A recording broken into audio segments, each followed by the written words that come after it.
Hi, it's Henry. I'm here today at the Delta Hotels Riviera Nayarit. It's an all-inclusive resort by Cruz de Huanacaxtle in Mexico. I'd say it's about 30 kilometers or so northwest of Puerto Vallarta. This is one of the most visually interesting resorts I think I've ever stayed at. You really feel like you're nestled in the tropical forests of the Sierra Madre Occidental. And just to cut to the chase, I really like it. I don't think it's for everyone. Like any resort, it has its own peculiarities and quirks, which I'll go into, but there's a lot to like, and there are some pros and cons about it, which I'll explain. So the primary feature of this place really is the many pools that it has. When you start walking around the property, you just notice pools on top of pools, on top of jacuzzis, on top of other pools. It just keeps going on, it feels like.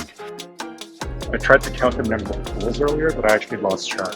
There's like 3 down there, a hot tub here, a pool, another pool, lazy river. It almost feels kind of surprising how many pools that they have, considering the number of rooms that they have. But that's actually a good thing because it also means that none of the pools are ever really that busy.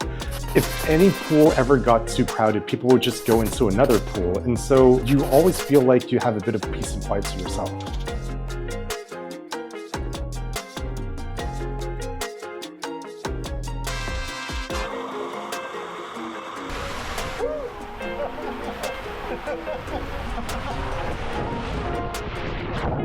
What they have a lot of are these sort of sitting pools.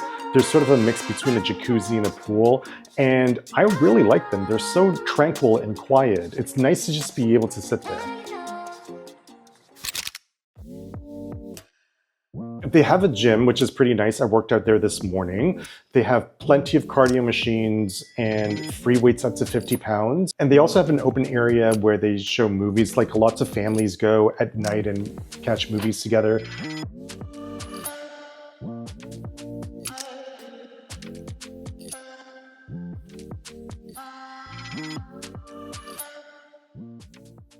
So the Riviera Nayarit does have access to a beach, although it's not on the main property.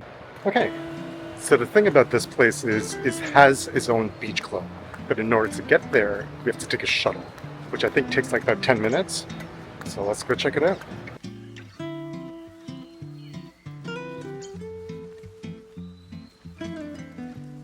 The beach club itself is really nice, but the amount of beach that the beach club has is fairly small. They put out quite a number of chairs, but they didn't have enough lounge chairs for the people who are going. They do have a nice covered area where you can eat and relax, and that was kind of nice. From what I heard from other people, the food there is pretty good, and I thought it was nice too. The bus ride, they only really left every hour or so, so if you missed it, you'd have to wait for an hour or the next bus ride in order to come back. Okay, let's talk food. So there are several options, but 2 main dining options, and I'll start with those. So the main buffet, they serve both breakfast and dinner, and I thought the quality of the buffets were fine. For dinner, it did feel like the options were a bit limited, and I think it has to do with the fact that it's a smaller resort, so they're not catering to a ton of people, but I thought they did a good job. And for the buffet, the space itself is not really that large, and so there are times where you have to wait in order to go. If you were in a bigger group, you might have to wait in order to get in. The second dining option is the teppanyaki, which you have to reserve through the app. If you're not familiar with the teppanyaki, it's basically like a Japanese grill where they prepare the foods in front of you. It sort of feels like watching someone sauteing foods with theatrics. I actually thought it was pretty smart of them to choose a teppanyaki as the other main dinner option aside from the buffet, because a teppanyaki it's almost like a dinner and a show, right? It's a bit of an engaging experience. You're sort of part of the process. I thought it was kind of fun.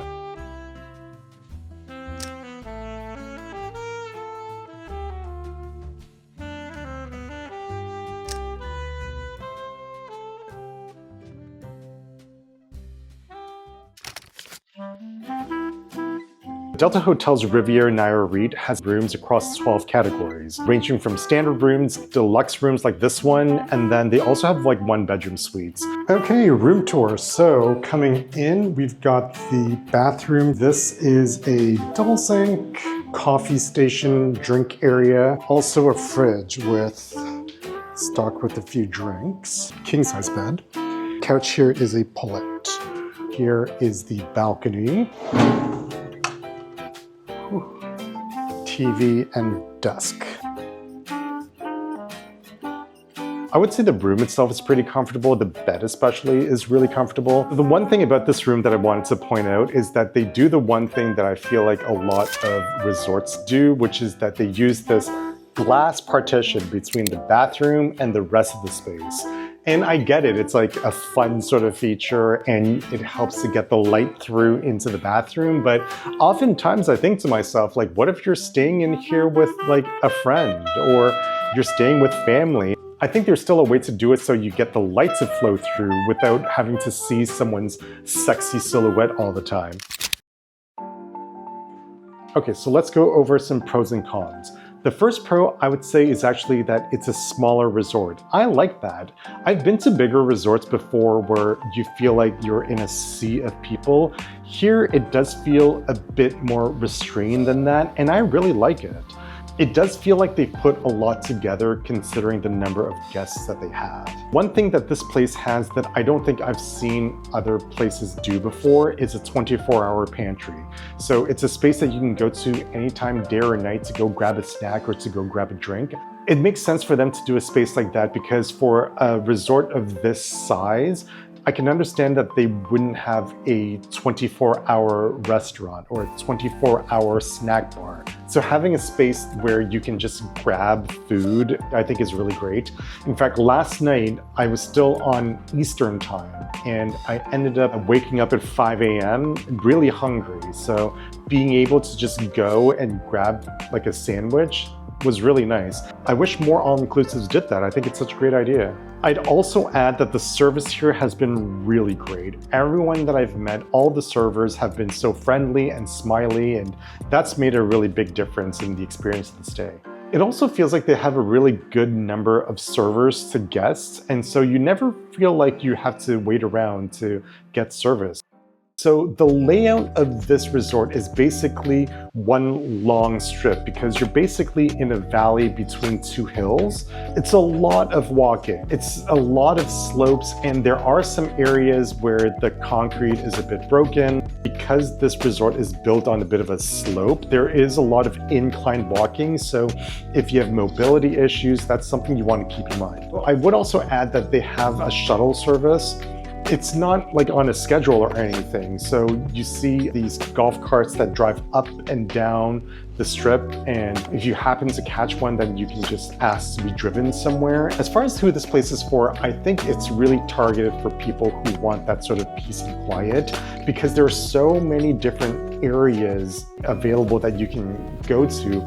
It feels like if you wanted to just read a book or relax, you can find an area for that. And if it gets too busy, you can just move somewhere else. There's so many options. I really like that. I'd also say it's great for families. There are a few things that are very kid-oriented, and you don't feel like you're in a place that's strictly for adults. So for sure, I would come back. I met the nicest people here, and I really like the lower key vibe. I don't think it's for everyone. Again, like if you wanted a bit more activity, a bit more like liveliness, then this might not be it, but it's like right up my alley.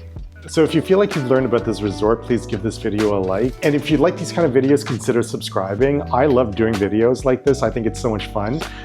So I'm curious, like, have you stayed here before? What did you think if you did?